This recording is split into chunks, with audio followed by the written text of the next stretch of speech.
movies are made to make a mark on your brain, and some do that much better than others. So today, we're going to discuss some classics that have haunted people for decades, and at least one more recent flick that traumatized the heck out of my brain. Let me know in the comments a scene that you'll never forget, and let's get into things. For starters, American Mary is a horror/thriller film that was written and directed by the twin sisters Jen and Sylvia Soska, was released in 2012, and it follows Mary Mason, a medical student studying to become a surgeon, but she drastically changes her career path after a traumatic incident. So on the surface, it looks like another horror flick filled with human redness and boobs, but diving deeper reveals the bone-chilling fear of all women.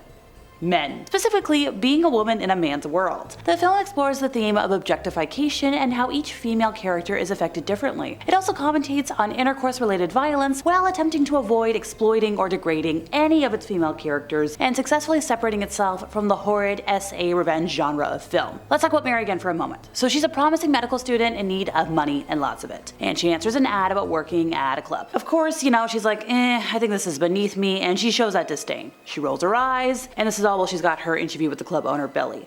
Now, her tone shifts when Billy's like, hey, you do medical stuff. Can you do emergency surgery on this guy for money? She's like, okay, sure. She leaves the club about $5,000 richer and traumatized. Now later on, she's invited to this get-together with other surgeons at a professor's place. His name's Dr. Grant, by the way. Scummy guy. Now when she gets there, she's objectified, slipped a little something, and eventually SA'd. Now prior to the bad thing, there are signs showing that something is wrong, and the film builds up the tension really well. Now there's no explicit view of the violence. This isn't the bad scene yet. Rather, you get close up of Mary and Dr. Grant's faces, and the score swells as the ickiness goes on before ending abruptly. Now in some ways, the scene says to the audience, no woman is safe, no matter how charming, smart, or passive you are. Every woman in this movie is a victim of objectification, including Mary. Now the scene is also a great commentary on women entering male-dominated fields and spaces, because to some folks, we're still just objects to be looked at and taken. Now I know I've mentioned this already, but unlike other films that contain violence of this nature, SA is just a part of Mary's story. Now yes, she's traumatized, but she remains a person for the rest of the film. She isn't hell-bent on getting revenge on Dr. Grant. She uses her talents as a surgeon for good, deciding to join the body modification community. Okay, I've delayed you long enough. The scene that still haunts me is the one where Mary is remodeling or dissecting the man who took advantage of her professor, or just anytime she's graphically cutting into someone. She does a 14-hour procedure on this guy, and it's just ugh. This was the movie that made me realize I can't do body horror. I had to watch it from behind my fingers, and I'm not even sure how much of it we can show on here, so make sure to give the editor some love in the comments today for dealing with my crazy ideas. Surgery is a recurring theme throughout the film. Its use in the film highlights the difference between men and women in this universe. There are 5 surgeries shown, with 3 women. We've got Ruby Real Girl, a pair of twins, and Mary herself, and we've got the 2 guys, the man in the basement and Dr. Grant. With the woman, the surgery is shown through artistic displays and scored to melodic tunes, often Ave Maria, because the female patients come to Mary for help with expressing themselves and being comfortable in their own skin, no matter how wild the request is. Whereas the guys, it's violent. I just loved the message from this film, and the overall tone. The visuals, I couldn't do. If you ask anybody to name 5 horror movies off the top of their head, I'm betting The Exorcist will more often than not be on that list. Often considered the scariest film ever made, it has held up incredibly well in the horror industry since its release in 1973. Linda Blair's performance as Regan was truly terrifying from start to finish, and we've got some other amazing gripping performances just overall. William Friedkin was smart enough to know that he couldn't make The Exorcist a straightforward, bare-bones story of a girl with a demon living inside of her, because he'd be left with nothing but a sensational display of visual effects. Now, make no mistake, the effects in The Exorcist still play spectacularly well, but the director was very aware that he needed to make you not just understand, but care about this girl in the lead up to her all-out possession. So, much of the film's first hour unfolds like a domestic drama with the occasional punctuations of the supernatural. Now, our protagonist, our girly pop, she is an effervescent, if shy girl who moves around a lot because of her mother's job, and she misses her dad, who's off living his own life. She's lonely, and she loses herself in little art projects and flights of imagination. She feels the pain of her parents' separation, but she does her best to have a good time, to enjoy the privileges of her life as the daughter of a rich and famous actress. But there's something wrong with her. Something hidden. Something simmering below the surface of her easy smile and kind eyes. And the director presents this strange descent into darkness with remarkable restraint, and it's something anyone who's been close to somebody going through a dark time physically or psychologically can feel in their bones. Regan's mother spends every waking hour searching for an answer, while our girl herself falls deeper into a very ordinary kind of despair, the sense of being pulled along by currents she doesn't understand, knowing at any second she could go under.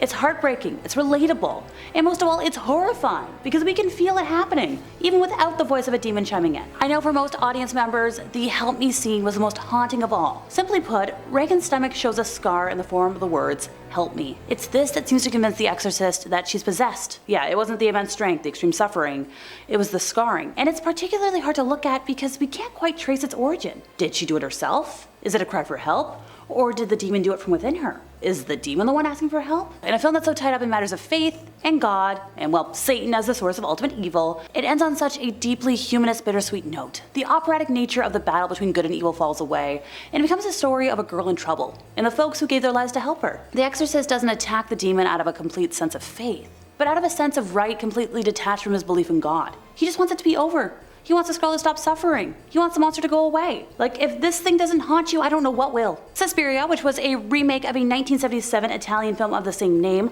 follows Susie, a young dancer from Ohio, as she becomes part of a spooky, intense, all-girls dance company in Berlin. Now, this troupe, led by a woman named Madame Blanc, has a hidden supernatural edge that becomes more and more clear throughout the course of the movie. Now, one technique that this movie employs to great effect is the use of body horror. Once again, folks, the film features a number of scenes that feature absolutely grotesque and horrific things being done to the human body. And they've disturbed many viewers. There's a couple of scenes where I was like, no, no, no, no, God, no, help, no. For starters, the contortion dance scene, like, it almost makes you want to upchuck thinking about it. The visuals were bad enough, but the sounds of bones breaking, ooh, that's what put it over the edge for me. Or the scene where every time Susie moves, another bone on Olga's body is broken. Like, it's just one of the most brutal scenes I've seen in a minute, and I think it really encompasses the physical and spiritual violence that women can perpetuate against one another, through one another, if that makes sense. Also, just the crazy dance world. Violence is usually thought of as such a masculine thing, and seeing it focused through feminine energy was fantastic, but also scarring to my brain. When the movie premiered footage at CinemaCon, before it came out, the scene depicting a dancer being torn apart until all that remains is a jumble of body parts was cited by many in attendance as being one of the most disturbing things they'd ever seen. I rest my case. Alright, let's dial it back for a moment and discuss how The Strangers was haunting without being like sleep paralysis demon levels of traumatizing.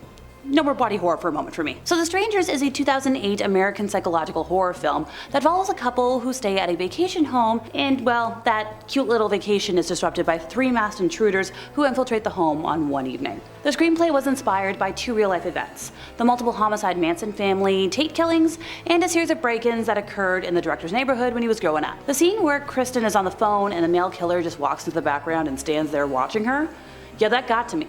Because it's so believable that somebody could do it. The director barely acknowledges his presence, never puts him in focus, and our girl has no idea she's being watched.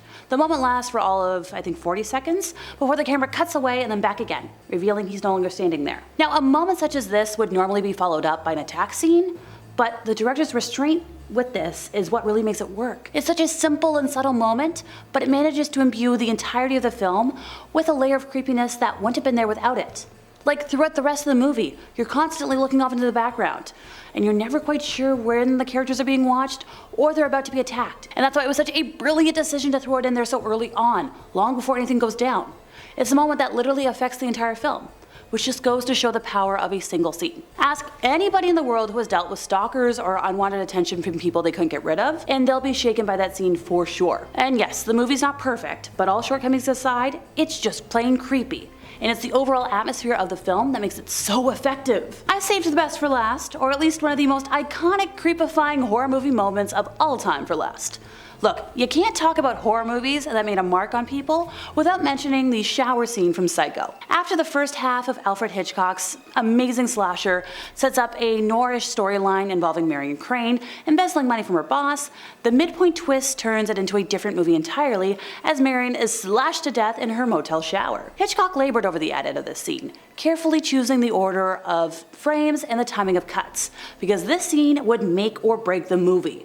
Killing off the main character in the middle of the movie was a risky move, especially since no one had done it before. But the scene is so perfectly crafted that it made Psycho a timeless classic.